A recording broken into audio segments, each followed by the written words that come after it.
Please be advised, this episode of Bike Shop Society was recorded prior to the end of the Tour de France.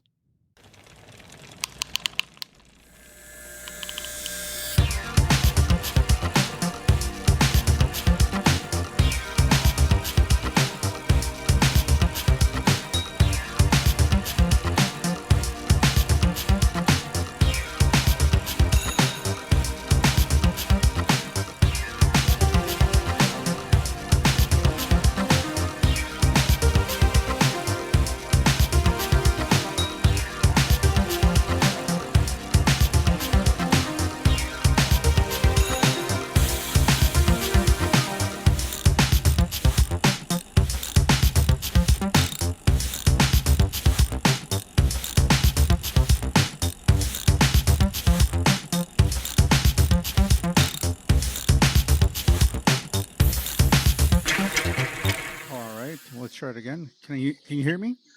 Yeah, can you hear me? Oh yeah. Roger, over out. Yeah, I think my phone was competing with my laptop. Oh, who won? I think last time we did this with my phone, and this time I was like, I want to do it with my laptop. Oh, gotcha. Okay. So I could see your big sunny face. You hear that? But you're hearing me okay?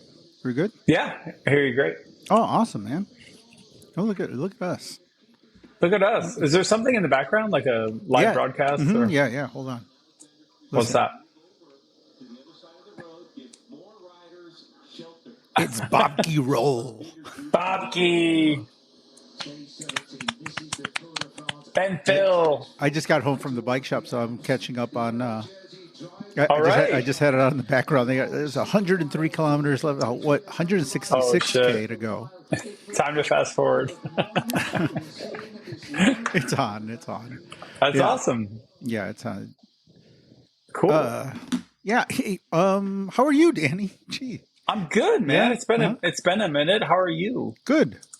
Yeah, I mean, what, a week? That's actually pretty fast for us when it comes to the podcast these days. Yeah, but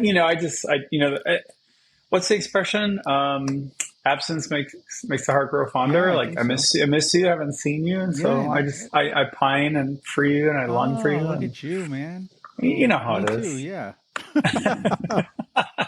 Yeah, right. You're like, yeah, me too. Yeah, me too. No, everything's good, man. You know, not a lot. Not a lot is has a lot changed since the last time we spoke. I don't know. Tour de France has been going on. That's right. Bike shop is crazier than ever.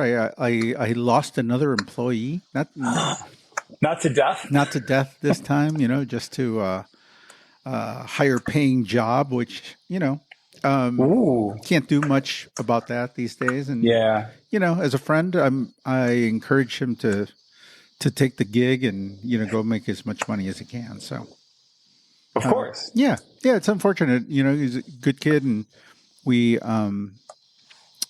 been training him since last year, David, and just as he's getting really useful, there he goes. But it's good. I think he'll be, once he gets settled in, he'll probably, do a day or two at the bike shop, which is fine by me. Oh, okay. So did he go to a different bike shop or? No. I mean, if it was just a matter of competing with bike shops, I think, I think we could do okay. But when you're competing with some of these government jobs, in his case, it's a government job, having to do with the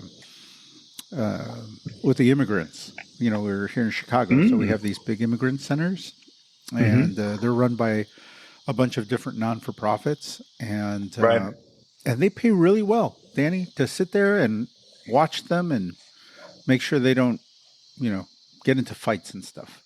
So, sign me up. Yeah. No, it pays really, really well, So, I mean, if it was just a bike shop I was competing with, I think it'd be okay.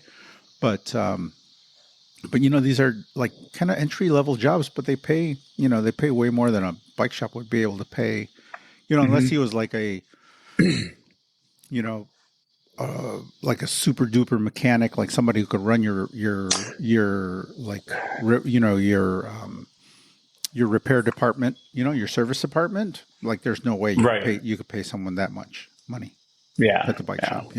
Not an hourly wage. So it's okay. Not in the cards. Yeah. I always tell the kids, man, get a job so you can afford to work at the bike shop for me. I like that. Yeah, all the time. I mean, I have a few people that work. They give me like 2 days. They just love to be at the bike shop. They got real gigs, and they'll give me a day and a half. I've cobbled entire seasons of like years of the bike shop that way. Where people can give me part-time hours. 3, 4, 5 hours a day. 2 or 3 days. Yeah. Yeah, and it actually works out really well, and we have a good system. And they're the best people because they love to be in the bike shop. Mm-hmm. They're there, like they could be doing anything else. They could be barbecuing, they could be doing laundry with their wives. Oh, always a fun pastime. Watching the kids, Danny, if you get one. Or they could be hanging out at the bike shop, listening to some tunes, having fun with their friends, working on some hybrids. Yeah. So yeah, I mean, it's other than that, it's been just kind of head down and getting stuff done around the shop. So yeah. Okay. How about you? I'm honestly not a ton to report. Since we got back from our trip to Ireland and I had that little sickness, that cough, cold thingy, just been like getting back into the routines, and Sarah's been back into her stuff and just working. And for me personally, like this little adventure I pursue in my pastime, my free time is like trying to race bikes. So just slowly getting back, ramping up the training and nice, getting back into training, daily workouts. Speaking of Sarah, I think I heard her just come in. She was at a happy hour tonight at work. So good for her. I think she's coming in tonight. Coming in hot, a little late. A happy coming hour? In hot, yeah, coming in hot. Nice.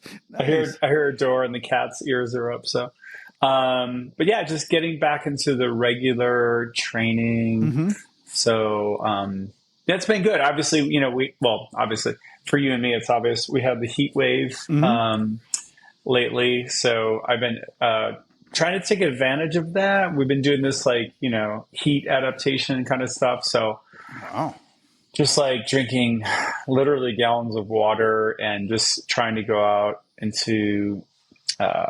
the right time to do my training.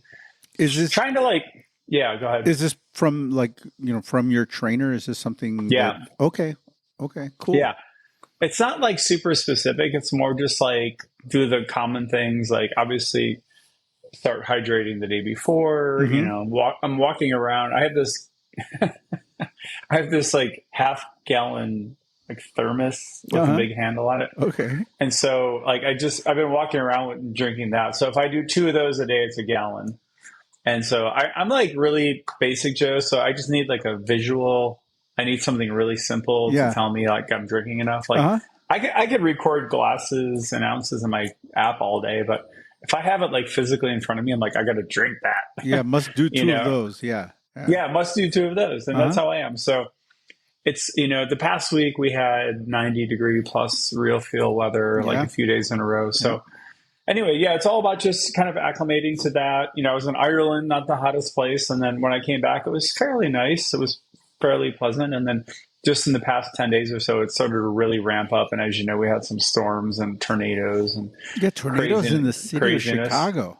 Yeah, Chicago, and they touched down at O'Hare and different places. Yeah. Downtown proper, I believe.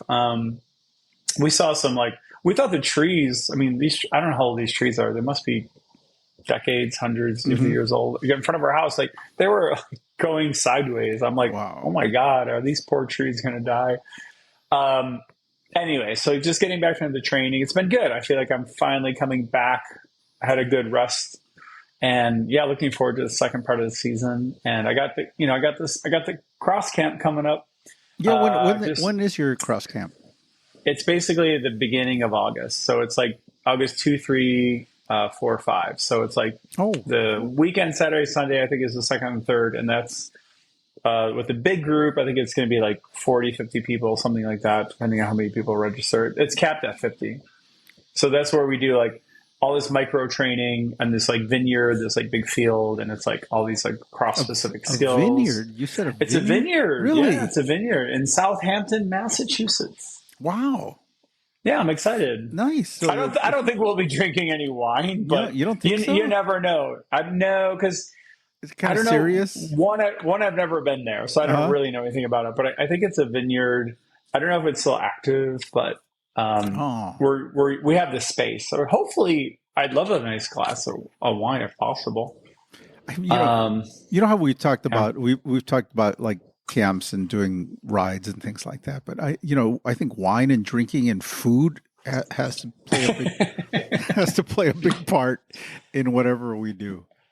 Yeah. The only caveat here is that my coach was kind of giving me a little heads up because I asked him like, what can I expect and all this, and this camp has been going on for like I want to say 20 years. Like Adam Meyerson's been doing it for ages, but I think he was saying something like, yeah, you can expect it to be pretty hot and muggy, kind of like Chicago. So it's like the last thing I want to do is put a glass of red in my hand, It's like, if anything, I want a ice cold beer or something, but we're going to see how it goes. So it's like two days of like skills, super specific, like rinse and repeat. And then it's like 2 days after is like the bonus. So people who pay the extra fee can hang out for 2 more days. And then you ride in a group and you do like hot laps, you do some loops, some rides.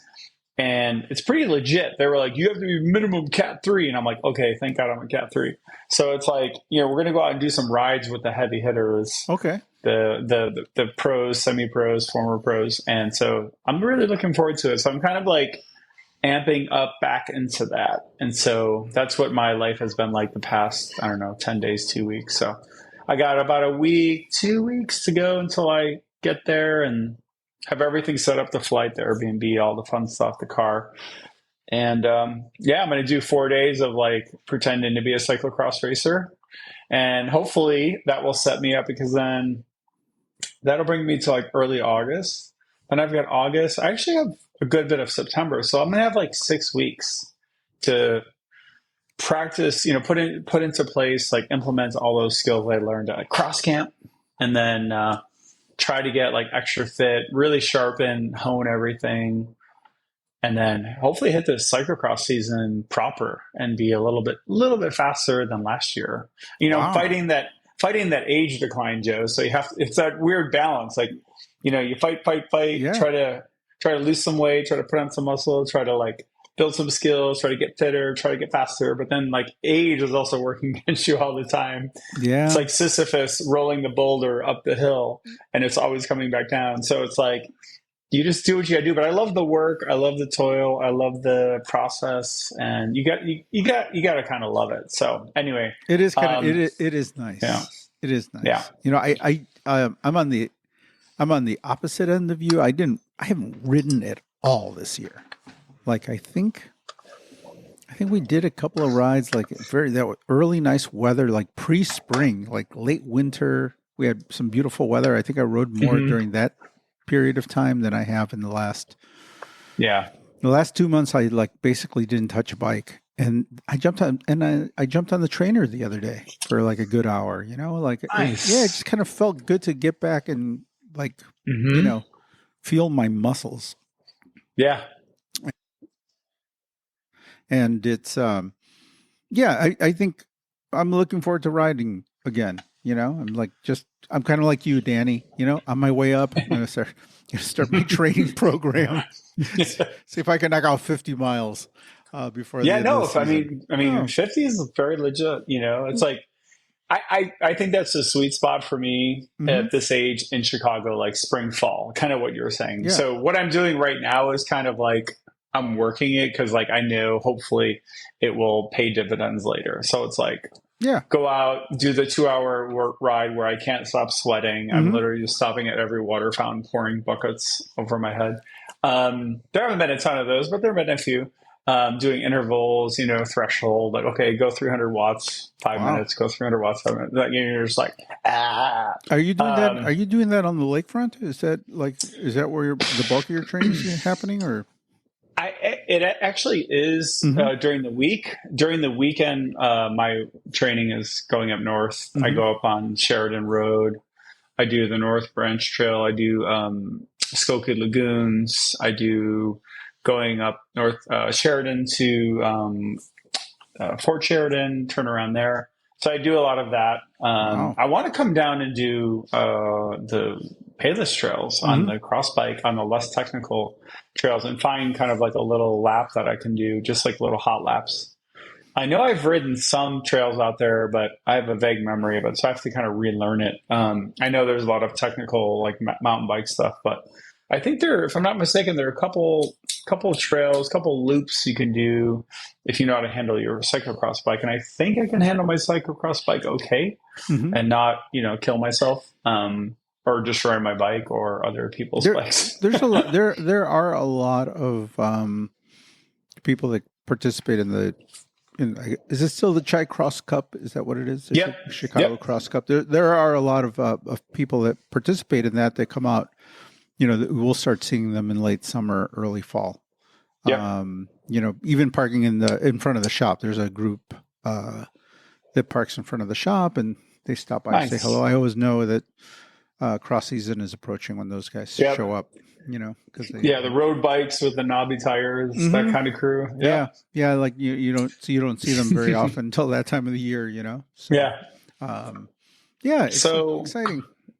yeah, so that's kind of just what I've been doing. But in addition to all of that, just enjoying the tour, man. I've been watching the tour fairly regularly. I think if I missed a day or two, I usually make up for it by watching it later in the day, just Mm-hmm. because of the work stuff and like a Sure. little training stuff. But yeah, I've been enjoying the tour. It's been pretty good. Have you watched any of it, or do you care? I've Or been watching the highlights on a daily basis. I haven't Mhm. really had a lot of time to like just sit and watch in the morning. I think maybe one of my days off, I was able to watch a little bit more than the highlights. But I'll watch. I consume a lot of the stuff of the cut ups, and even Yeah, some of the interviews in the evening.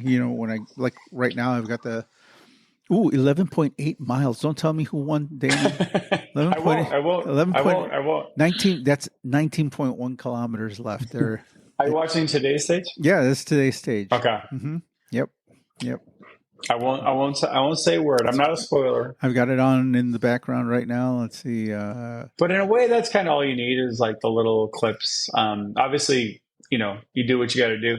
I do like the drama and the build up if I can watch it with a Yeah. nice cup of coffee and Yeah. just I put on. I'm watching it through Flow, Mm-hmm. not the Peacock, but I get to put the Flow on my TV and mirror it onto the bigger screen, which is kind of nice. But Is that so? Flow bikes, are they doing are they doing Eurosport, or what is it that they're? So technically, I'm not sure what it is. Is it Eurosport? I don't know what it is, but it actually says Flow on the little watermark. Oh, okay. So it's like Anthony McCrossan and Nicholas Roach. Oh, gotcha. And So I do it through Canada, so it's like my VPN, says I'm basically in Canada, so I get to do it that way. So that was the international feed last year that NBC was doing, right? That's basically Exactly, those two guys, exactly. right? Yeah, that's what a lot of people, I don't know if you care or saw, but online a lot of people were criticizing NBC this year. So Mm-hmm. NBC is the rights holder. They stream through the Peacock app, for those who maybe don't know, but the problem is, so this year they're showing there's only one feed option, and that's the Phil Liggett, Bob Key feed, which is fine. But the problem is there's a lot of commercials, or there's commercials, period. Mm-hmm. Whereas the quote unquote world feed, which was the option you had last year, was the Anthony McCrossan, Nicholas Roach version that had no commercials, and their commentary. It's personal preference. Some people prefer one, apples and oranges, whatever. Mm-hmm. I don't think Anthony McCrossan and Nicholas Roach are the best, but I think they're pretty good. But the main thing was commercials. So the Peacock one does have quite a bit of commercials, and who loves commercials? Not really I think many people. So that must be some sort of international feed that the tour puts out, probably like a generic English language one, you know? right. Yeah, and So, then it puts it out, and then your local dude can just do whatever he wants with it. Like you yeah. can overlay this and that, and splice, and Yeah. whatever. I don't know how. I'm not a production guy. I don't know how it works, but I imagine Canada does. Like, who would be the broadcasters in Canada? You'd make a Steve Bauer. You know, you'd need a yeah, Canadian I don't presence, know. right? right, Steve right. Bauer. Ryder Hegedal, Yeah, yeah, yeah. Is or he? my coach Michael Vandenham. I call Yeah. him Who Matthew. are the big Michael Canadians? Vandenham. Who are your go-to Canadian bike racers? Right. Well, the ones racing now are Michael Woods, of course, Mm-hmm, and Derek G, mm-hmm. who's top 10 in the tour. But who would we put on the back of a motorcycle? Who would be their Vanderbilt? Probably, well, he's in my mind. I just can't think of his name for a second, but he's the one who wore the first yellow jersey from North America. Alex Stida? Alex Tito, thank you very much. Right. Yeah, Yeah. he would be Van de Velde in my opinion. He's kind of old. He's like older than us. Van de Velde's kind of old. We need a younger, but we need a younger one, like 10 years young. Well, Alex Stida is like 10 years older than us. Yes. So we would need a younger, somebody younger than us, 10 years younger than us, I guess, right? And you would put Steve Bauer in the studio, right? He'd be that guy. Probably Steve Bauer would be good. He'd be the Bobke because he's Bobke's age, right? So he would be the Bobke. Oh man, this is fun. Hello, of course, they raced on the same team together and probably did the tour together. And yeah. I mean, he was great. I'm a big fan of Steve Bauer. I met him a couple of times at Tour California, and he was DSing. Yeah, he was DSing for whatever team Canadian, whatever team it was. And I remember putting a picture. He was at the bar of this hotel we finished in called LA Live. It's like this big hotel, like near the Lakers Stadium. And anyway, he was like standing at the bar, and I just took a picture of his legs because he was wearing shorts and he had these like enormous, thick, muscly legs. But of course, he's quite short. He's like a stout guy. Yeah, he rode like a 52, like a 50 or 52 bike. Yeah, right. They're really. I just posted a photo when I was into Twitter, which I'm not anymore for various reasons. But I remember posting a photo of like, guess whose legs these are, and like everyone's like Steve Bauer. Like people knew like right away. You know. Anyway, that was fun. But yeah, I think he would be probably the best equivalent to Christian. I'm thinking Steve Bauer. Yeah. Because there aren't that many, really. I mean, no, not Canadians. Right? You said Ryder, right? He's not riding anymore, right? I think he's fallen out of the scene a bit. I mean, he won the Giro, but then he had that like doping thing, so he's been out of it. He's been out of it a bit, but I don't know. I would nominate my coach, Michael Vandenham, the cyclocross champ of Canada. Okay, well, that's nice. That's nice. Shout out, NV. Has one fan. But yeah, so been watching the tour. I'm enjoying it, man. So like, I won't give any spoilers, but it's been fun. The GC battle's been pretty cool, and it's been actually pretty lively because even though there are some dominant riders for sure, like it still feels a little bit like it's. I mean, it's kind of like, I think, so going into today's stage, I think Pogacar had like 6 minutes plus on Vingegaard, but like. So I'm like, I think everyone's pretty much like, okay, he's, Pogacar is going to win. And I don't think there's any uncertainty about that. But like, even like seeing them battle is still pretty fun because like, Pogacar has he's got a bucket of time in his lap, but like Vingegaard is like not super far behind. Yeah. He lost like 45 seconds one day and like a little bit more the other day, but like, well, I don't know. He doesn't seem as bad as I thought it would be because, like, you got to remember he's coming from that crash and like 6 weeks in the hospital and whatever it was. Like, I think it's kind of insane. I think part of it is the fact that Pogacar's racing so. I mean, it's fun to watch him race, but it's like so not the way that it's done these days. Not just sitting there waiting for Vingegaard to do something. That you're like, he might blow up. Like one of these days, like he might actually like lose. Like I have no doubt that he could follow Vingegaard and do whatever he wants to do. but these crazy attacks that he does, you're just like, it's fun to watch. It's, well, you know, what is really fun to watch, and we've gotten so used to not seeing that happen when you're in the lead. You know, it's been a decade or more since you know you've seen somebody race this old school style of racing. Yeah, and you know, if you're used to watching that, you're used to watching guys blow up too.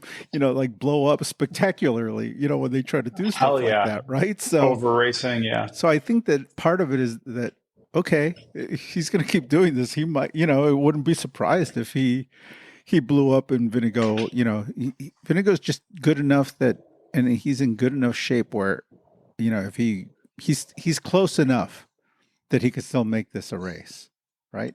Yeah, I mean, yes and no. I think he's around 6 minutes at this point, so it would probably take a major implosion, kind of like a epic implosion. So it's obviously technically possible, probably unlikely, but I know what you mean. And I think in the past, like, it has been so damn close. So it's kind of cool to see. And we know that Pogacar, of course, cracked hard. Was it 4 tours ago, whatever it was? Like that day where Jumbo was just like attacking him all day, and he had that Pogacar had that infamous like crack where he just like lost he basically lost the tour that day, whatever stage it was. I can't remember. Everyone probably knows what I'm talking about who follows the sport, but yeah, I mean, it's been good that way, but I feel like it's been, you know, it's been kind of tenacious. Like they're fighting, and I feel like there was it 2 stages ago before the rest day, maybe. They're starting to blur, but you know, Pogacar dropped Vingegaard, and then Vingegaard like kind of clawed back. And then once like he got back to Pogacar's wheel, Pogacar just like waited for him and then just like hit it again. And that was like for me, that was the tour. That was like the psychological death blow. Like once he came back and he wanted to recover, Pogacar just hit it again and attacked again. And then he won solo. For me, that was like, it was pretty devastating. And I think on that climb, I think Velanews had a post about, because Pogacar published on Strava. I think he published his file for that day, and like, I think he was in 7 watts per kilo, which is like the new benchmark. Because we used to always talk about 6 watts per kilo. That was like the thing we talked about for years. So now it's like 7 watts per kilo. Wow!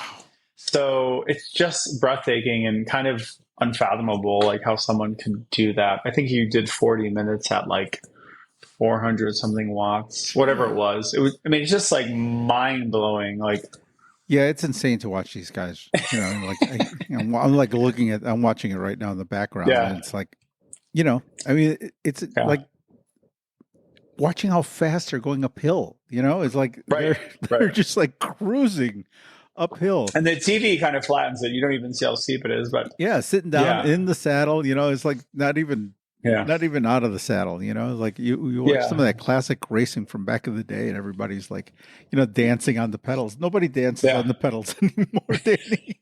Everybody just stomps on the pedals. The last one I remember was like Contador, maybe. He was always said dancing on the pedals, but I mean, imagine going at a pretty good clip on the lakefront, which is flat, right? So imagine doing that on a like 6, 7, 8, 9% grade, like in the Pyrenees or the Alps. Like that's kind of what they're doing. It's like, it's insane. So anyway, but enjoying that. I can't believe how fast the tour is going by. Like it ends on Sunday. Today is Wednesday. So, you know, stage 17. By the time folks hear this, if they hear this on Friday, maybe like tour is almost over. It's going to end in Nice with a time trial, which is kind of crazy.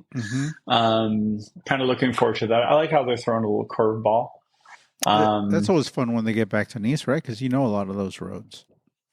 I know a couple of them for sure. And the time trial, I heard someone commenting, I think it was Garen Thomas. You know the What's Occurring app? It's or podcast. It's with Garen Thomas's podcast with whose name I'm forgetting. His buddy, his old teammate or former teammate.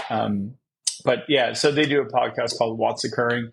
It's actually really, really good. If I recommended one pro cyclist podcast. So he's actually doing the tour and he's doing this podcast, and he's been doing that a while. And What's Occurring? What's Occurring, yeah. And like, it's like Watts. Like Watts. Yeah. Okay. As in what's occurring, what's up. Oh, we could have done What's Occurring. There you go. Funny. But the point of the story was, so he's just talking about how it would have been cool if they had it on the actual coast road, which is because I think it's going from Monaco to Nice, so it's like north to south, and that's a beautiful little stretch of road, as anyone who's been there knows. And they were saying that it'd be cool with like the James Bond effect, like have the helicopters like showing them like racing down and from the Mediterranean, just like the sea there. But I think this one is more, it's like the next road up. They have like the Moyen Corniche and then the Haute Corniche or whatever, the higher road. So they kind of go up there. And actually I think some of those roads were used in Ronin, if you've ever seen the movie Ronin with Richard De Niro. Oh, like a lot of curves. Which I highly recommend. Yeah, it's very like climby, descendy, and curves and stuff. So I believe that the time trial has gone there, but I fully admit I haven't even looked at it. But the point is, it's finishing with the time trial, no Champs-Élysées sprints. But I think it's good to mix it up. They got the Olympics, so they can't have the finish there. And they're going to finish with this TT.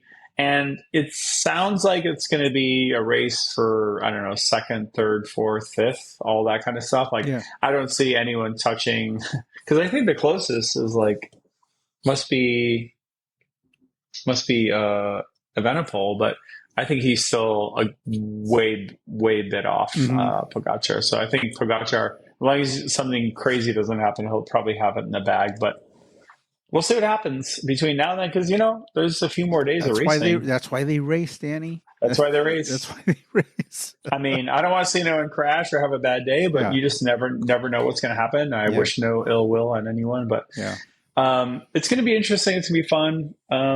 The TT is funny because like probably 4 or 5. Well, maybe there'll be like 12 guys racing for real, right? But then you have like 140 guys who. Like their tour is kind of like done, so they just want to get. They're going to be, in the like little drops, like like. Wasn't there the guy, the French guy, who was like stopping and drinking wine? The thing I love, where his whole hometown shows up, they were hugging him, and he was waving to the crowd. He had, I think they fined him for that. Didn't they? God! Did he get some sort of penalty for doing that? He kissed his wife and kid. During the TT, so there's 2 TTs. The first one, he stopped on this little rise. He's like a random dude. He's nowhere near the top like contenders, like way back in the race. He's a worker for his teammate, whatever. So at some point he just like stopped for like, it was like 5 seconds or like 7 seconds. He stopped, kissed his wife, kissed his kid, kept going. And of course the UCI is like, you are fined 200 Swiss francs, which is like nothing, but it's also just like, that was classic old school Tour de France. Go to your town. Totally. The lady from the bar comes out, gives you a glass of wine. The guys with the berets, all that stuff. I love give you like a turkey leg, Yes. That's my favorite. That's my favorite part of the tour. I would say the UCI never misses an opportunity to be really lame. And just like do something really technical and like really, school marmy. Kind of like, I know. But that was kind of funny. I think they got a lot of backlash for that. And I remember, when I was at Business Insider, I wrote a story about the clash between the UCI and the ASO, which owns, the Tour de France and the Vuelta and all this stuff now, Paris-Roubaix. But it was all this infighting. It was about money. It was about rights. It was about this. It was about that. But I remember making some comment at some point, and the then comms director, I knew him. I knew him okay, actually. I wrote or tweeted something like, well, typical like UCI, very old school and out of touch or something like that with rules or something. And I remember he wrote me like a individual, like specific email. Really? He was like, Daniel, I thank you so much, for your article. However, I must say I am unhappy about your writing about UCI in this way. And, I was like, well, like, what are you unhappy about? Like, did I say something that was incorrect or whatever? And I remember he kind of didn't really have a specific thing. Like, he just didn't like the idea of it. But going back to the story, it's like this guy's like, in the tour. Man, he's obviously... Danny, That's when you would get under the skin of the UCI, Danny. Yeah, I mean, I'm sure like a million journalists have, uh, but it's like we, this weird old school no, I know. Yeah, monolith. yeah. It's like, yeah, it's this old school monolith kind of like Hmm. organization where it's just like Oh, everyone just accepts what they say, and but times have changed, especially with like social media. And yeah. They have to. I They have sorry, to had to, get. had to let the cat out No, it's all there. right. Yeah, I mean, they have to. You know what they? Um, I've dealt a lot with FIFA. You know Oh, and, there you and go. FIFA is very much that way, except they're Oh yeah, like 100 times more powerful and rich. of But course, they are. at least. It's that same kind of mentality. Yep. And the same type of people that are working in those organizations because Just old school, traditional, yeah, like yeah, and then a lot things of are done a certain way. yes, Don't question it. it's the way we've always done it, and Right. yeah, yeah. So, oh well, So anyway, we'll see what transpires there, and maybe there's yeah, a I mean, it'd be cool. Like, I feel like they're the laggards. The UCI is like the governing body, and they do some things really well. Don't get me wrong. So they have a great burden on them, and they have to check for technological fraud, for doping. They have to hmm check for this, for that. Safety, rider safety has been huge. Like, they have a lot going on. I'm not saying they're all bad. Don't get me wrong, but like, if you look at social media, if you look at what teams are doing, with what even like other organizers are doing with their races, and just communicating and being warm and personable and keeping people updated, like, they're a little bit behind. I think they need to invest in like a social media team, like get some people who are hip to social media, current with it, smart, and just be like, hey, we want to reach out, we want to do this, because you don't really see much from them. Like, the UCIs, they're pretty quiet. I mean, yeah, yeah. I mean, I digress. I don't know if maybe that's just a strategy of theirs, just to lay low. Do nothing. Just do nothing. They're at their social media meeting. Okay, what's the plan? Nothing. Okay, nothing. great. Good chat. Let them handle it. Let the tour handle it. Yeah, We'll put out a press release when something bad happens. That's how I kind of feel like the UCI does things. Is they put out their reactive versus proactive. But yeah. I'm actually not even a UCI hater. I'm just trying to be really objective. Like, I just feel like they really need to like re-up their game. I don't know if they've ever been good, but they've had a lot of crazy dark history and stuff. So yeah, I do a lot of things for those shirts they make the referees wear. The officials, they're bad. That bad light blue. What I don't even know what material that the they polos, use. they tuck them in. Yeah, just really bad. They need a redo. It's like, make it hip. I mean, pop that collar. Come on, it's Europe. Pop that collar. Right. Cut the sleeves off. Yeah, yeah. Take the pants in a little bit. Get rid of the khakis and get some of them tight fitting. Those maybe some sequins. Yeah, they look like they're in Eurovision. Everybody's in Eurovision. Get some shiny shit. But looking forward to that. So doing a little training, watching the tour, working, just doing my thing. And I got stuff locked down. I think the only other thing I would just say is I watched a ton of football, aka soccer. Oh yeah, I watched exciting. the Copa America, and I watched the Euro Cup finals. Yes. And I really enjoyed it. I thought it was really good. I'm not like a big football fan, but I do like to watch Euro Cup, World Cup. I like Copa. Those are super fun. So I had a good time watching that stuff. It's when the best are playing the best, so that's always kind of enjoyable. It's enjoyable. I will watch the best in the world do almost anything, Danny. Even breakdancing? Because the Olympics is coming up, man. Yeah, I will watch that. I'll watch, sometimes I don't get it. I don't really get what I'm watching.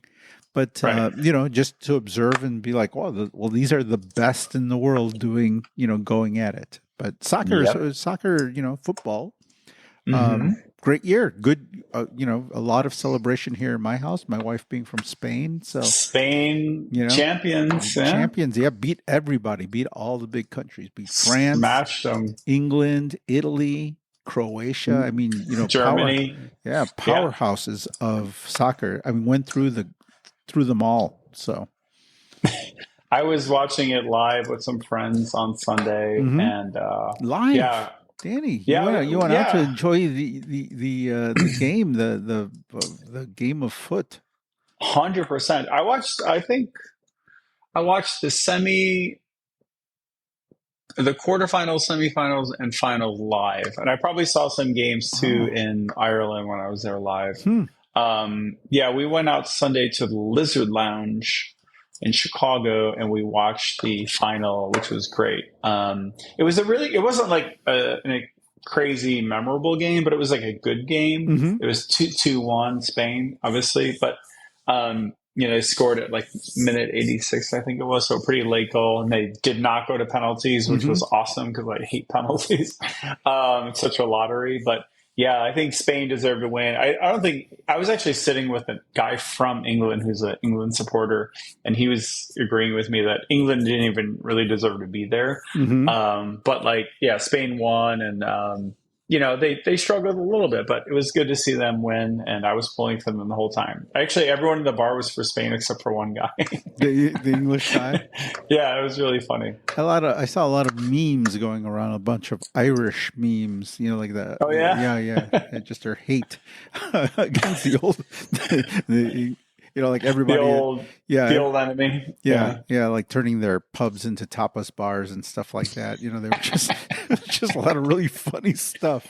I don't know if I'd want to eat that, but yeah. So that's been the whole jam, man. But otherwise, so what's going on with you and the shop? How's just everything on the south side, man? yeah, good man. Nothing to complain about. A lot of work, although it did slow down.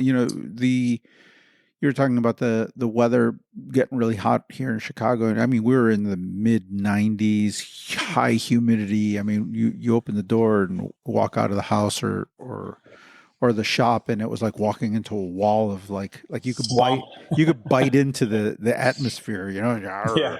and so when the weather gets that bad, it might as well be 10 below zero. Like people don't go out and ride their bikes, or a lot of that activity ceases. So it gets slows down around the shop, and people aren't picking up their bikes or dropping off bikes or buying bikes, in that kind of weather. So it allowed us to get Yeah. a little bit caught up, that feels good, for the first time this all season. You're not on ice, like walking on ice. Yep. So it's good to kind of get some big projects out of the way, and Nice. just looking forward towards to the end of the season. I think we've kind of peaked as far as like tune-up season and repairs and that kind of stuff. Hmm. Usually around this time of the year, it's certainly still it's steady now, but it's not the craziness of tune-up season.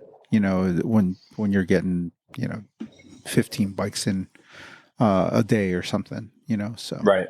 um, Yeah. so it's good. It's a manageable pace. It's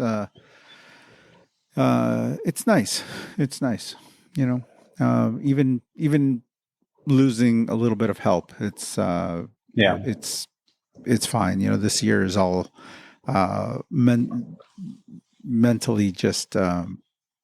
I think we realized that we're just playing defense from, the minute we got the word about Earl, and we're just Yeah. kind of ride this thing out, get to the end, one piece. So we're doing that, and then riding again. It's like you don't realize how much you miss it. Hmm. You just kind of there's too many things going on, and you're kind of you're you're in it, you're living bikes all day long at the bike shop. Right now, like fixing bikes and selling bikes and talking bikes and searching for Yeah. bike parts that like you're tired for one, and then more bike. Like even riding your bike or training just took kind of just kind of fell to the background, and like if I had to leave one thing, there was one thing I couldn't do, and riding was it. But now that I got back on the bike the other day, I was like, wow, this is what I was missing. Like you kind of don't realize what you were, the thing that you were missing, and it's like, oh yeah, this thing. this thing that I enjoy doing and makes you feel good, Yeah, the endorphin rush, of course. so yeah, that was good. That was good. It's like it's like, I imagine it's like when you quit smoking for a while and then then you smoke again. Like it just Oh yeah, it hits you. It's like, oh yeah, straight to the vein, So just one hit. Yeah, yeah, yeah. So I mean, yeah, it doesn't take much to hook you again, and yeah. So I'm really looking forward to that. Just riding bikes, just having fun. So yeah. hmm No, that's great. In all seriousness, like I totally know what you mean. Like I think when I came back, I was a little sick. I had like a false start. Like I was gonna try to jump back into training after hmm being on vacation, etc. And like yeah, and I got like a little sick, and I got to dial back, and then yeah, I actually got a saddle sore. ouch. And I tried a different saddle, and I just had an issue Oh, with that. That put me back actually longer than I thought, like over a week. it's And very Sean Kelly just of you there with yeah, the very saddle strong sore. color. Yeah, yeah.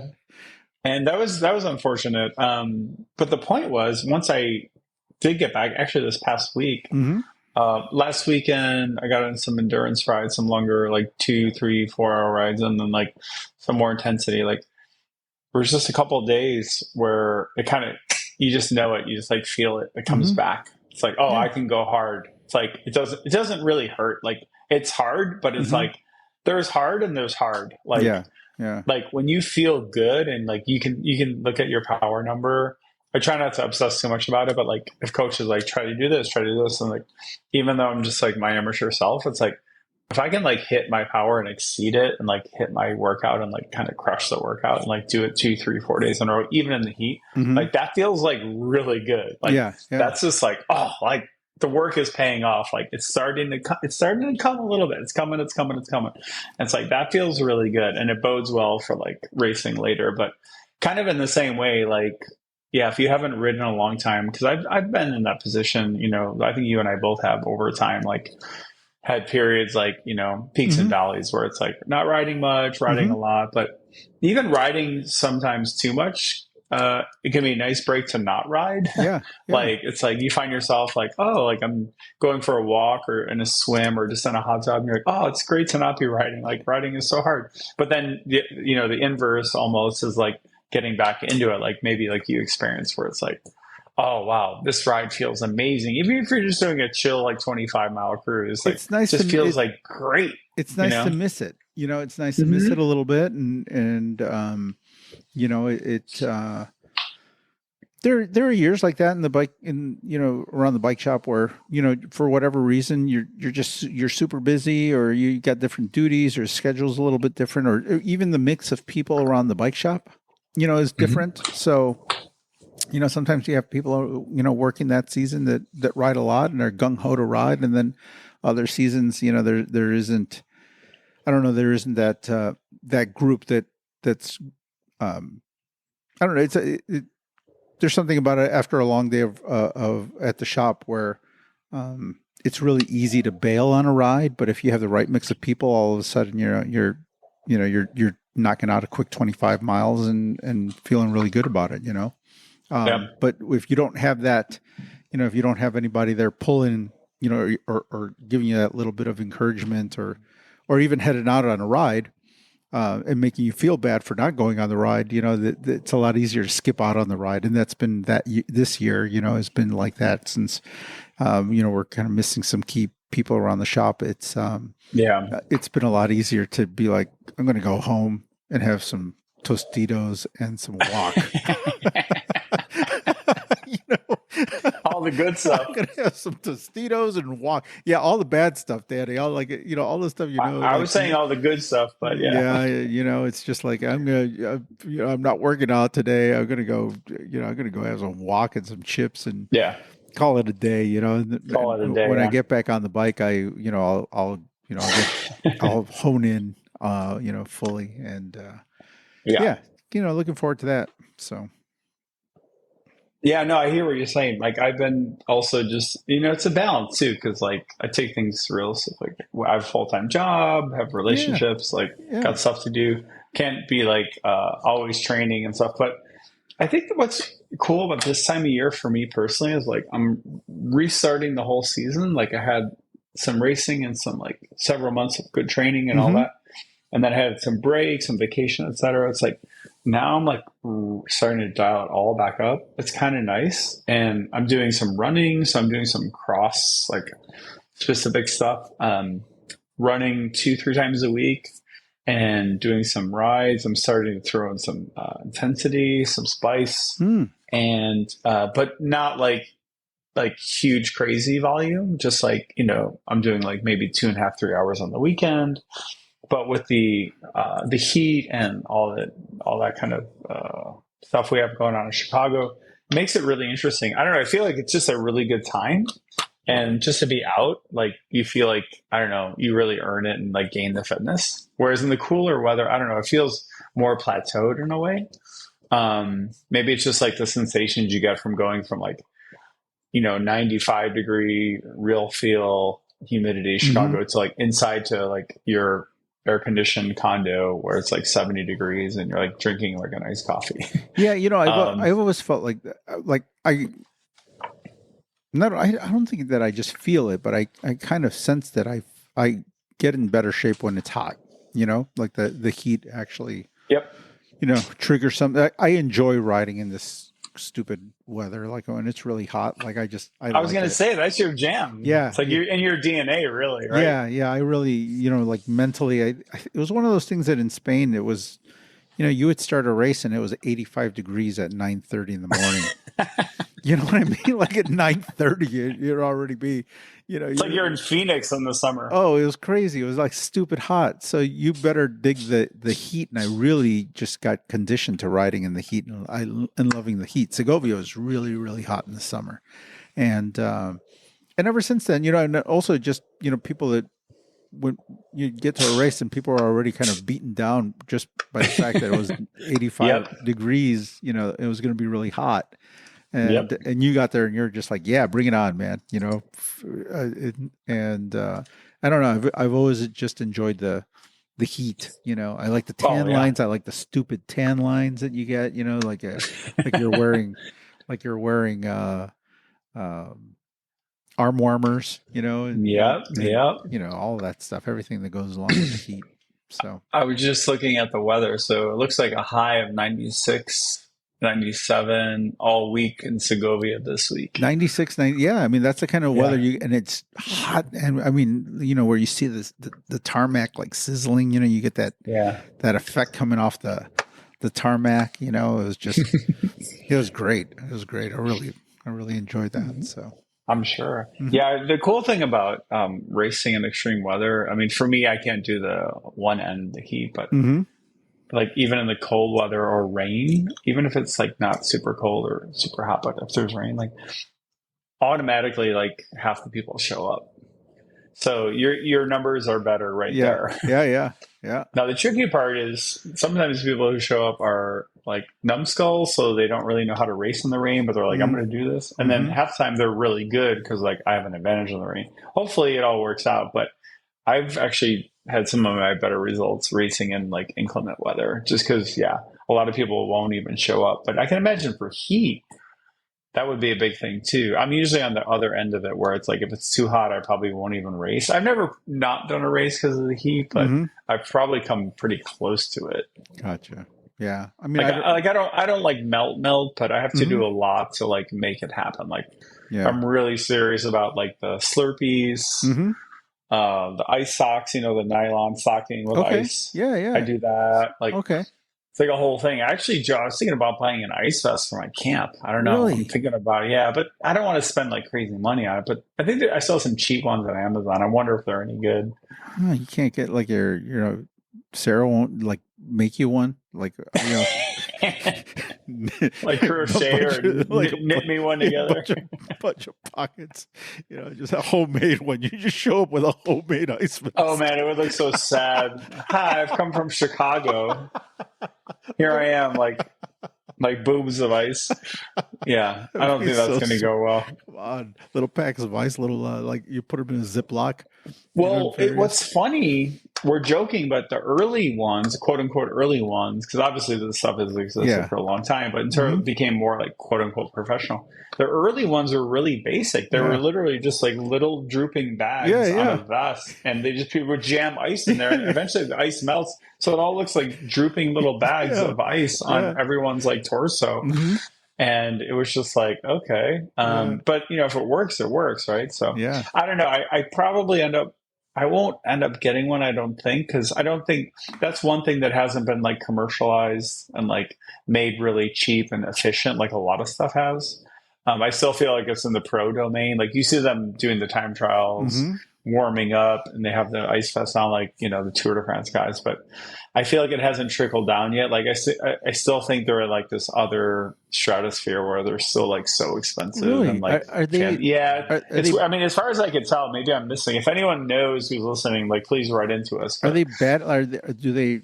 Are these things like have like cold circulating water in them now, or is it? I mean, is it like a high tech device, like a battery powered device, or is it just there a kind may of a be there's like elaborate? the ones I've seen there I think there's a few different kinds, and I'm by no means an expert, Hmm. full disclosure, but the ones I've seen have been like they just have little pockets, and you buy these little bars. They look like a bar of soap, Yeah, like and that you blue it's stuff, like the ones you put in the exactly freezer. exactly for Hmm. your little cooler going Yeah. to the picnic or whatever. So it's exactly that kind of thing, and that you just like put them into the Okay. pockets, Okay. and then that hopefully cools you down. So it's not actual ice, of course, Gotcha. but I've seen other versions, like the cheaper versions that are actually ice. But even if it lasts like a half hour, an hour, like that's still pretty good depending on what you're doing.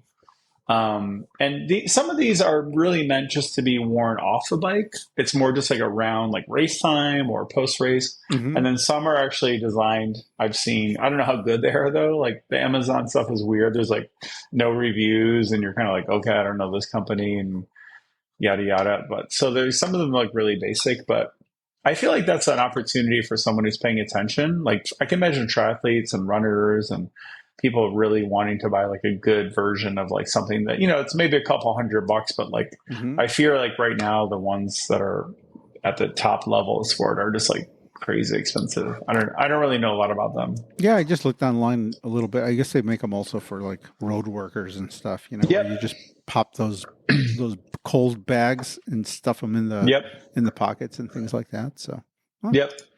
oh And interesting. I think I saw those too. Like you said, they have ice, like there's actual just ice in the stuff. Hmm. The thing is, I think it melts pretty quick, and then you get like soaking wet. Yeah, yeah. So like, you know what I mean? It's like, Hmm. is that what you want? It's like, but yeah, those road workers, man, I see them out there, and I'm just like, God bless you. Like Yeah, that's they're out there like 8, 10, 12 hours. Yeah, I Like saw some roofers the other day. They were working on one of those days. It was stupid hot.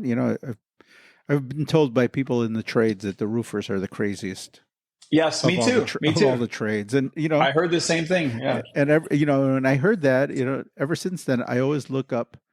I always look up whenever I see roofers, right? And yeah, sure enough, it was like whatever it was, 96 degrees that day, and they're up there, putting a roof in, Boom, boom, boom. yeah. So I'm like, yeah, Bang, bang, bang. those guys are the nuts in all the trades. The trades guys are a pretty crazy lot to begin with.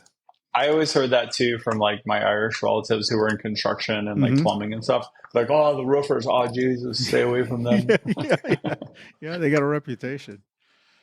Like they're just, they're a little. You got to be a little kooky to be up on a roof in the middle of like a blazing sun, but then like all day, and then they're climbing up and down all day, and Hmm. they do tan really well. I will give them Yes, that. they sure do. They You sure won't see do. me up there roofing so much. But in other news, Joe, did you see? This is just like a fluffy thing, but did you see that LeBron James? Because I think he owns or is invested in like Canyon, but LeBron James is like in the news the last couple of days because of like his new video promoting Canyon bikes.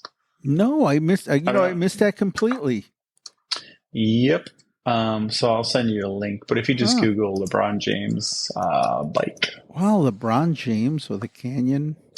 Find your freedom. So he talks about it's kind of a cute little video, and it's just promoting, but got like it's got quite a few views. I've seen it all over my feed, so I'm sure people have seen the pictures and stuff of LeBron. He's written to a lot of his games. I think, especially when he's in Miami. Mm-hmm. I don't know about in LA, but he's, as you have seen to him on his mountain bike. He's had custom made bikes before, but I believe he's like an investor in Canyon, if I'm not mistaken. I'd have to double check that, but I guess he has a new one, a new video out. So that came out, I think, 2 days ago. But yeah, I saw that going all around my feeds. Talks about the freedom of riding, which was kind of cool. He did a little interview actually with GQ, I think. Okay. And yeah, it was kind of a fun interview. I thought it was, always good to have a guy of his profile. Riding a bike, and totally. I'm not ready to disclose all of the information, Danny, because I believe it's been kind of starts and stops with this project that I've been working on. I think we've kind of alluded to it, in various episodes that I've been working on this bicycle. Making a one-of-a-kind custom bicycle. I will say that it's a really big bicycle and it's for a basketball player. So I'll give you that so far. I remember this. Yeah. So it's a giant one-of-a-kind custom-made steel bike that was made by a frame builder in Spain. A friend of mine also runs a school there, and for frame builders, for people who are interested in learning how to build frames, and he has a frame building school, and he was also a frame builder, and excited. Nice. Hopefully, when I confirm a delivery date and all of that stuff, I'll have more information I'll be able to talk about a little bit more, but there might be a tie to LeBron James. Yeah, there might be a tie there. So I was thinking about that the other day, that once I deliver this bike, and if that guy chooses to put it on his social media, a LeBron James might actually see this bike. Oh shit! Right? So it's we'll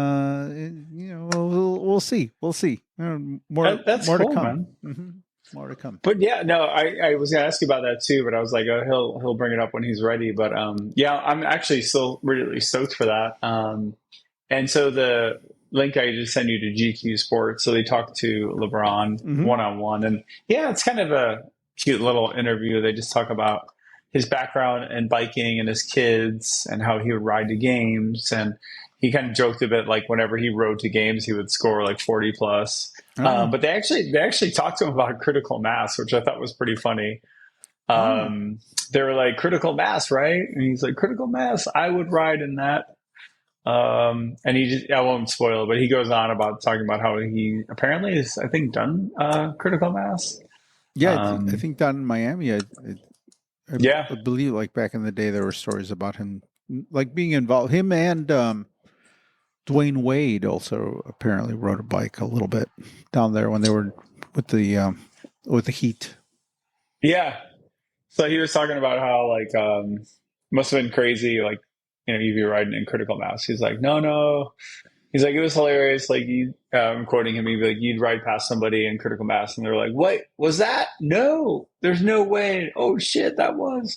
And he just talks about being like seen there, but also just like enjoying like the ride and kind of just, I don't know. It's kind of just like, even though he's like a megastar, it's also just like fun to be like, bikes bringing people together. Yeah, pretty cool. Yeah, I mean, I think. They were kids too. They rode bikes when they were kids. And part of this project that I was working on, that I've been working on for the last 4 years, was one of the reasons it took so long is that you want to make a bike that fits. These guys are huge. They're big people, and last in the case of the bike that we were building, like none of the real common wheel sizes worked well for a bike that big, for a frame that large. And so, there's some special requirements for them to really enjoy, be able to enjoy it the way that you and I enjoy it. riding. Mm-hmm. So, Yeah. I think LeBron he's, what is he, 6'6", 6'8"? So even at his height, it's a little tricky to find something that's going to fit ideal, without going into Yeah. without getting into something custom, so. Yeah. Plus, I mean, it's not just the height too. Like he's super muscular, like a very heavy, Mm-hmm. muscular guy. So he's going to really like put, stress on that bike. Like he's going to be like bunny hopping curbs and like, Yeah. he's a large man. Mm-hmm. There's a Powerful lot of guy. bulk. I don't know what he weighs, but he's a lot of muscle, like very powerful. So Mm-hmm. like,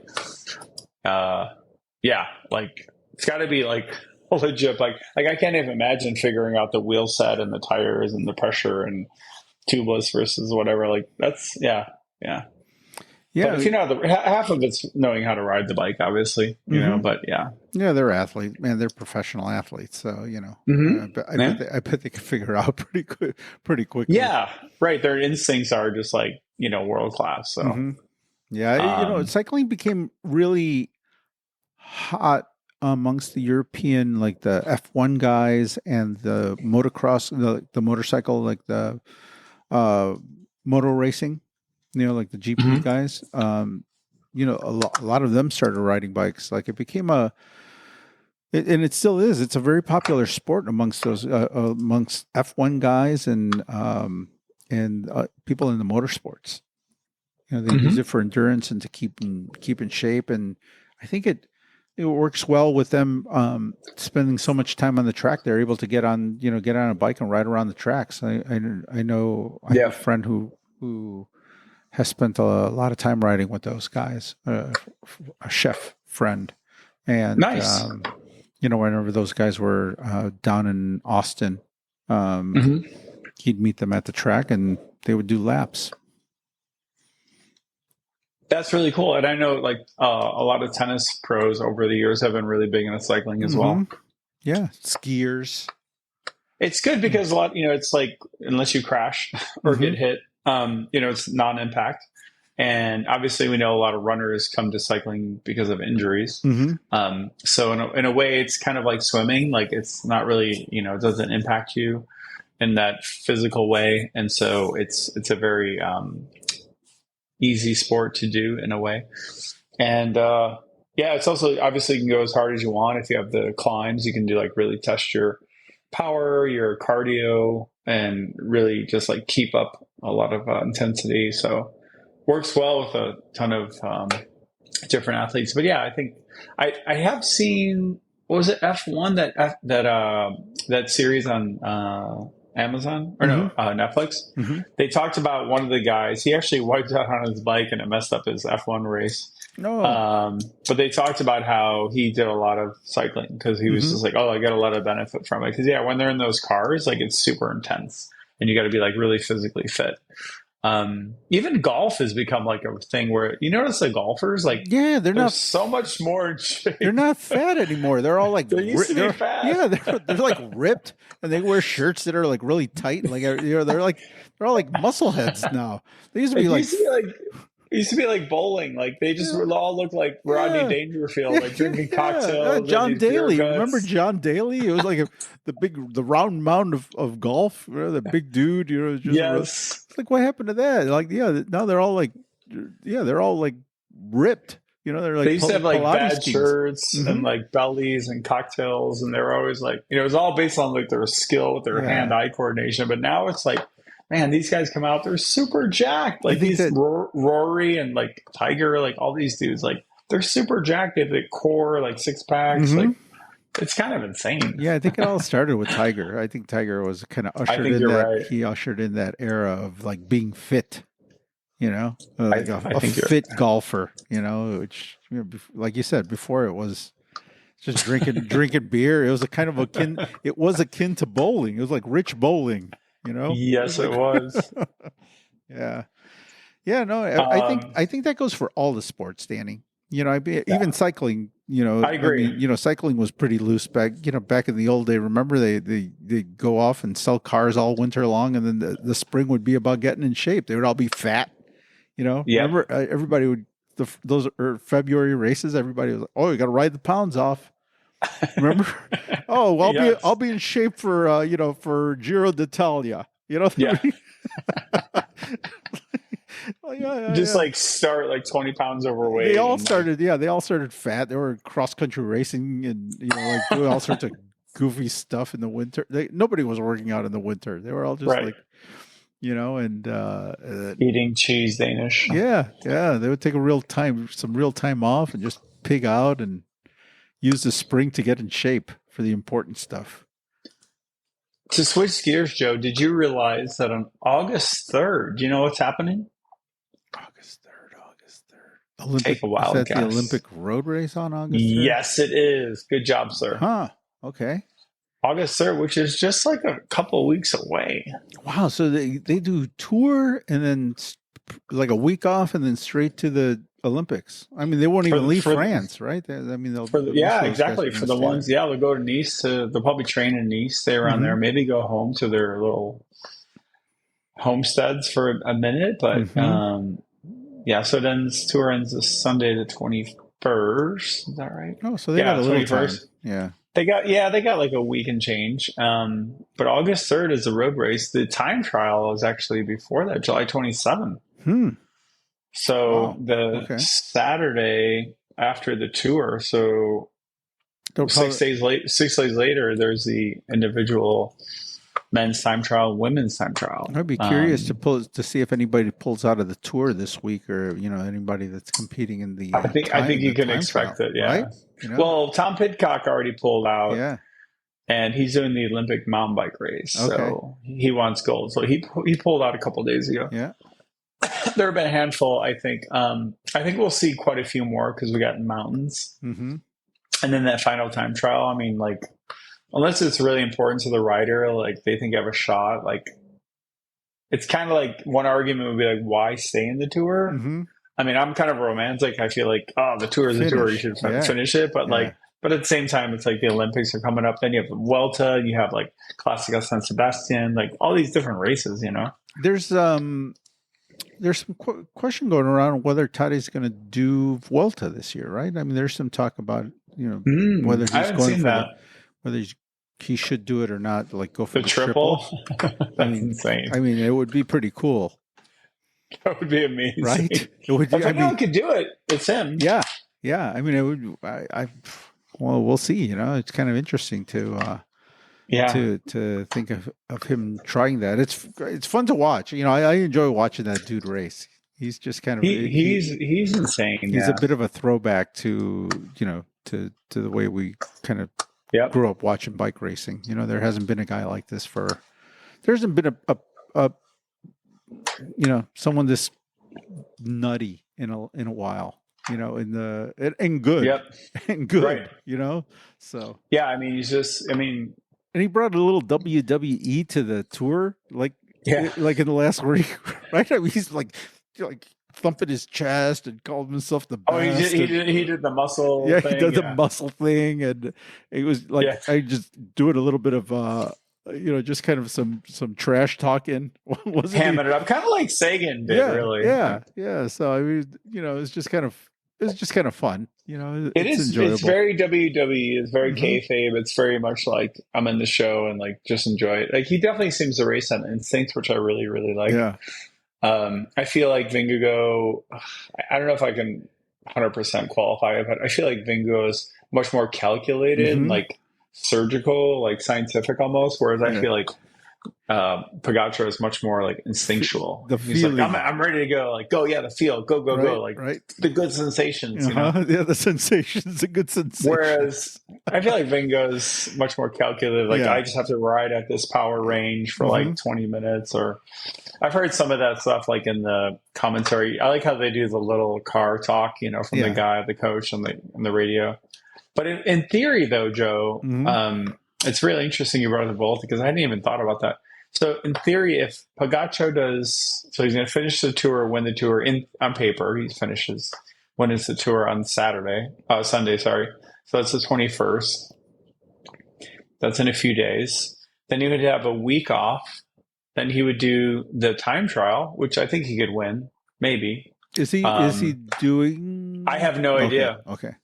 But in theory, he would do the time trial, and maybe I'm wrong, barking up the wrong cheek, because maybe he's not even doing it. But I would assume he would try to do the Olympic road race, and then 6 days later, he would do the road race. That'd be August 3rd, and then the Vuelta is August 17th. So 10 days later, he would do the Vuelta, and that's three weeks, as we know. Wow. And then he could just die. I mean, then that's 90 days of Grand Tour racing, plus he won a bunch of classics. What did he win? Didn't he win what did he win in the spring? He raced a bunch of them, right? I've lost track of what he won. LBL, did he win Liège? I was just going to say, did he win Liège? I thought he won a bunch of stuff. Let's see, this year. All right, let me just pull it up. People yelling at their phones right now. They're like, "What? These people don't know cycling." We don't know anything. If you came here for facts and knowledge, you've come to the wrong podcast. He won a race called the Giro. Giro d'Italia. He won. Correct. He won LBL. Okay. He won Volta Ciclista a Catalunya. Gee. Which is not a bad race to win. He was third at Milan San Remo, and he was first at Strade Bianche. Gee. Okay. That's insanity. So winning in the spring, winning in the summer. If you were a cyclist and you could take any of those, you'd be set for life. Yeah, any of those basically gets a post. You get a poster in the local bike shop forever, right? You're you're a hero forever. And the funny thing is, he's not even. He's still 25 years old. That's it. He's only 25. Well, I mean, he's only going to go till he's 30. So these guys are all going to retire when they're 29. He's going to burn out when he's 27. Yeah, I mean, you kind of have to, right? I mean, you're burning red hot from the age of 19. So 18, 19 these days. You're in your early 20s. Yeah, exactly. I blew everything in my early 20s. I didn't even make it to my, the late 20s. That was supposed to be those were supposed to be my prime tour years. And never got there, Danny. But I hear you, man. These guys, someone was talking about it today. Was it, there was some banter in one of the feeds I was listening to. I can't remember which one it was, but they were it was a podcast I was listening to. And I think they were talking about the tour and what it's like to race it. And they were talking to Alex Howes, or whatever podcast it was. And, he was just kind of it's everything's crazy now because these young guys are winning. They're Evenepoel's, he's already won the Vuelta and he's still in the best young riders jersey. He's won classics, he's won monuments. It's it's even hard for current and recent retired pros to fathom how young, the new wave is. These guys are just so tiny age wise, just they've only been on the scene in the world tour for 2, 3, 4 years. And they just have their resumes already just jacked. And it's really just they go into all kinds of details about how they were talking in context, for example, about how you go about approaching the tour for your team. And they were oh, well, it's about your goals. Do you have a GC rider? And if not, then you kind of want to do stages, obviously, and et cetera, et cetera. But they were just talking about how you can have guys who are so young doing so well. They may come onto your team and you don't even know their real talent until you put them in a Grand Tour. And so then they're riding top 10 GC, and your whole idea was to do stage races. So now do you put guys around him to protect him? It's which is kind of an age-old battle, but yeah, this is fascinating. But the number of riders, even Vingegaard, he's not even that old. Yeah, I mean, they're all. Yeah, I was just looking up that TJ Van Garderen. Remember him? Because he's doing He's doing a lot of the in studio stuff for Yeah, well, NBC. he's working. Yeah, so he's working for EF. Mm-hmm. So he retired with them, and then he became a sports director. So yeah, and he's also doing the NBC commentary, Yeah, because I mean, it looks like he retired in like 2 years 20 ago, like 2021. 2 or 3. Yeah, So if that was 2020, he was only like 31 when he retired, which is, yeah, kind yeah, he definitely of very seemed young. to retire like a Hmm. tad early. Like I was kind of expecting a few more years out of him, but Yep. Yep. So I mean, maybe right at that early, one of the first younger guys to first of that generation to yeah. kind of retire early, and I think we're probably just going to see more and more of that. Because you're, I mean, Mm, if you're racing that, if you're in the tour at 19, 20, 21 years old, because traditionally you didn't start, you never started a tour until you were in, at least your mid 20s or around there, right? right. So now they're throwing them in really early. Same thing with soccer, in soccer, you got 16 and 17-year-old kids already playing. So, yeah, I mean, Have you seen this Spanish kid, 16, 17 years yeah, old on yeah. this? That's insane. Lamine Oh my Yandel. Yeah, God. I know. 16, so That is unbelievable. you're good, Danny. He's just killing guys who are like veterans of the sport. And even Mm-hmm. like, oh my God, to see that was really something. I mean, like this, he looks like a 16-year Mm-hmm. old. Yeah, he looks like a kid. But yeah. It's kind of exciting, but it's also like just like mind bending, like how good someone can be at 16. You're like, wow, he's with like veterans who have Mm-hmm. all this great experience, and it kind of doesn't matter. Yeah, yeah. He's that good. Although I guess, right. I mean, it's physical peak, right? I mean, as a male Mm, human being, right? You're. I mean, those are like prime years. Your late teens and your early 20s. I mean, you are. The testosterone is coursing through you like a freight train, right? I mean, right. so I mean, like that's It's got to come out. it's got to come out, I mean, so I mean, I think that's probably, there's probably something to be said about, those kind of make that. It probably makes sense that those that people are really, excelling at this age. Maybe it's you're just learning all that stuff. That the knowledge is available a lot earlier, I think, to people these days, so you're able to kind of take advantage of that stuff at a younger age. Something's in the water. Yeah, yeah, oat milk. It's the oat milk, Daddy. No dairy. Oh man. I have a very light, fluffy thing to end on if we're gonna Yeah, do that. yeah. Let's do light Um, and fluffy, Danny. They're like here's this. here, here's a light and fluffy, just like me, Joe. Light and fluffy. Yeah. I try to be light and fluffy. Sometimes I'm heavy and soggy. Would Oh, that be the opposite of fluffy? it's okay. It's preseason, Danny. It's your.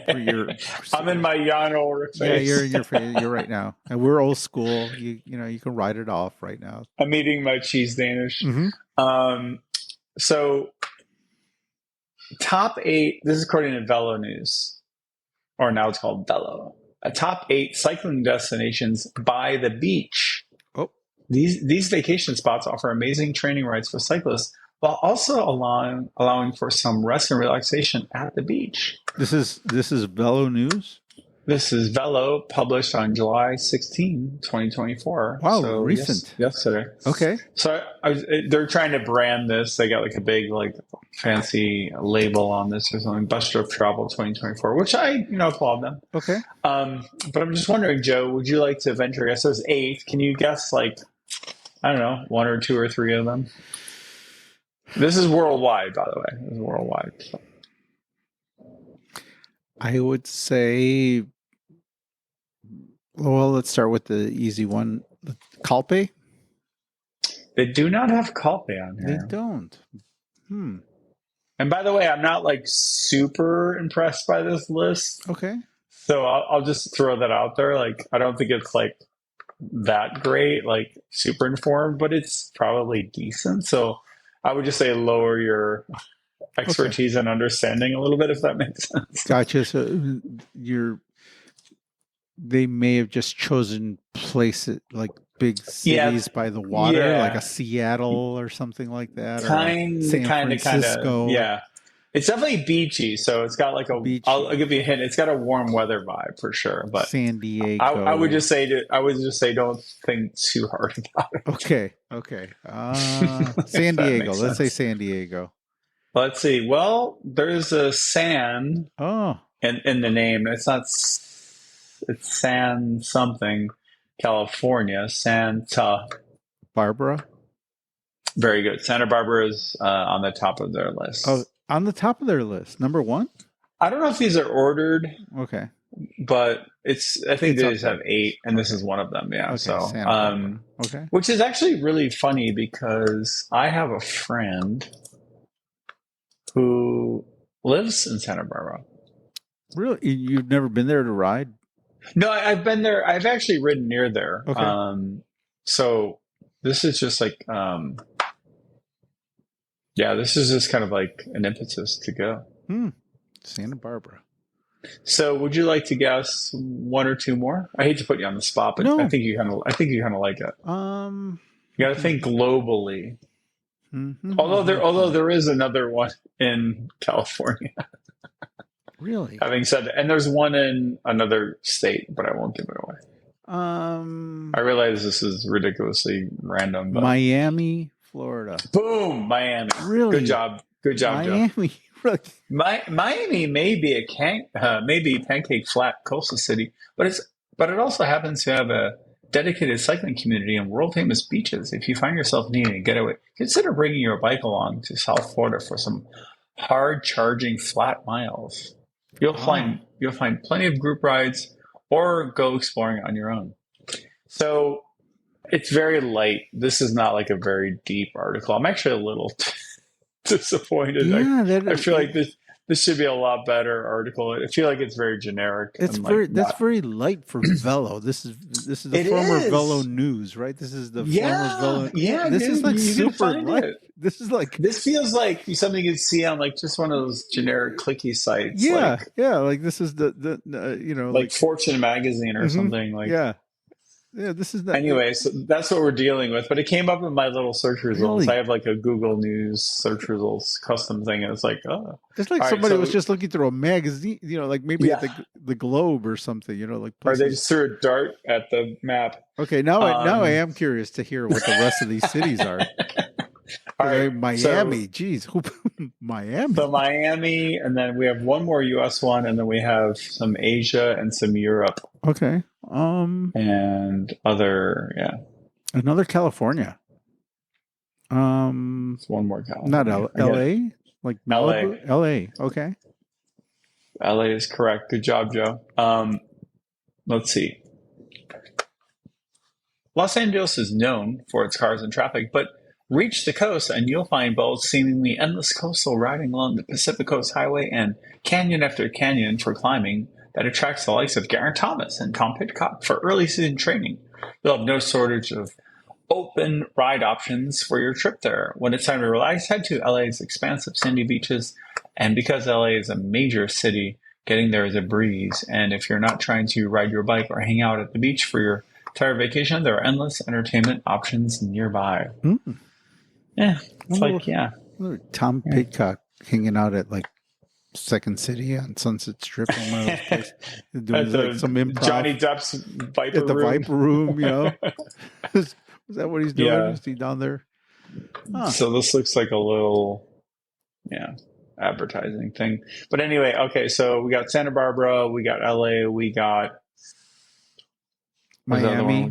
Miami. Mhm. All right, so now we got Euro and Asia. Euro. We got 5 to go. Barcelona? No Barcelona. No, but you're not super far off. Girona. Girona. Okay, well, yeah, that's okay. Yeah. Girona is a cycling haven where you're likely to run into approximately half of the pro peloton on every ride. Located about 50K inland, it's not exactly directly on the beach, but it offers a base camp with reasonable coastal access nonetheless, not to mention that sunny Spanish weather that draws in pros and aspiring pros alike year-round. Okay. I mean, that makes Girona, Spain. Yeah. That's almost 2 inside, like for this list, like Right. Wow. Right. It went from generic to really specific. Yep. All right. So we have a couple more Euros, couple Asia. I mean, is Amsterdam technically on the water? I guess they are, right? Amsterdam? Yeah, most of the Netherlands is kind of, technically underwater, but but no, it's not on the list. Good try though. Think warmer. Think really obvious and warmer. Nice? Ding, ding, ding, ding. Okay. The beaches in Nice, France aren't known as being the absolute best for lounging, but this region does boast excellent weather and diverse road riding. The combo of roads and weather is enough to attract a number of World Tour level pro cyclists who set up their home bases. There's a reason Nice is both a popular vacation destination and a popular cycling destination. Want to combine them into one holiday? All right. So we've got one. Hold on, it's this one. Got 1, 2, 3. We got 3 more. And they're they're basically in Asia. Asia. Or Southeast Asia. These will be a little trickier because they're kind of random. Really? Yeah. But if you want to take a guess. Okay, there's one in Australia. Let me ask you if you want to just guess what city. Sydney? I'll give you 3 guesses. Nope, not Sydney. Take another. Melbourne? Yep. Okay. Melbourne is a bit of a sports capital of Australia, playing host to the Australian Open in tennis and a Formula One race. The city embraces cycling as much as any sport, boasting arguably the country's best cycling culture. It is everything a two-wheel cyclist would want, from roads tracing the coastline to rolling hills to excellent coffee shops. Oh yeah, don't forget the beach. Okay, so now we have 2 left in Asia proper. So this is really random. So I'm gonna tell you one of them. Yeah, you'll never get it. It's I can't even pronounce it. It's in Taiwan. It's Hualien.